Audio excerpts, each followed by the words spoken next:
Ya ny mikasika ny ireo haiady ndray kosa andray ny fiadiana tompon'akany Afrika andian'ny fadimy andihy taranja Oso ihany koa Madagasikara amin'ny volana septambra iny. Ny 5 ka hatramin'ny 10 ny volana septambra ho avy zao no tanterahana eto Madagasikara izay fiadiana ny tompon'akany Afrika izay eo amin'ny taranja Oso. Firenena 13 no efa nandefasan'ny federasiona fanasana hatreto hoy Andriamatoa Ramahery Joseph lohan'ny federasiona dia 20 no isan'ny firenena efa namaly ny antson'ny Madagasikara. Efa nisy ary ny conférence de presse nationale tamin'ny mpanao gazety nanazavany ny federasiona ny mikasika ity fananana ity.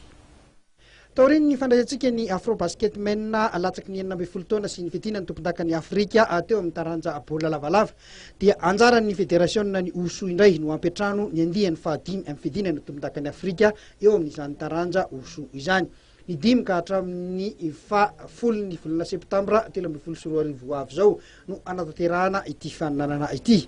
Firenena 13 amin'ireo 20 mpikambana eto Afrika no efa nandefasan'ny federasiona fanasana andray anjara amin'ity fananana ity.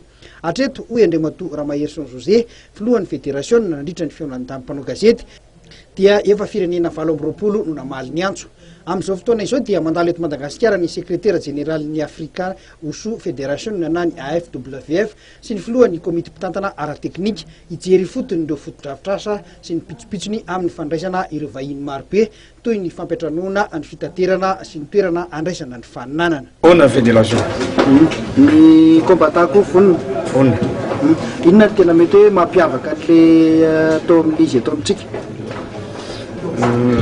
Na technique internationale atsika fa misy tao misy standard ahoana tsisy problème. Niveau technique matoky izany. Karakara kisana équipe nationale. Karakara hôtel, transport, miandry vahiny, miandry ny pays hafa fariteny.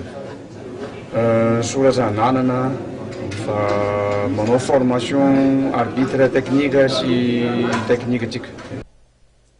Araka ny nambarandriamatoa José Ramahery ihany filohan'ny federasiona dia mila vola be ny fandraisana fananana avoleta tohitoiny. Manodidina ny 200 tapitrisa ariary ny vola laina ho izy kanefa vao ny 100 tapitrisa ariary ny eo an-tanana. Iavaka ity fiadiana ny tompon'akany Afrika izay atao eto amintsika ity hoy zareo avy eo amin'ny federasiona satria dia ho avy eto amintsika ilay mpilalao sarimihetsika malaza Jackie Chan izay mpiangaly ny taranja Oso. Efa nalefa ho izy ny fanasana ofisialy ny amin'ny atongavany Jackie Chan eto amintsika. Raha mikasika ny ekipa pirenena malagasy kosa dia anomboka amin'ny 7 volana aogositra izao ny fampivondronana azy ireo.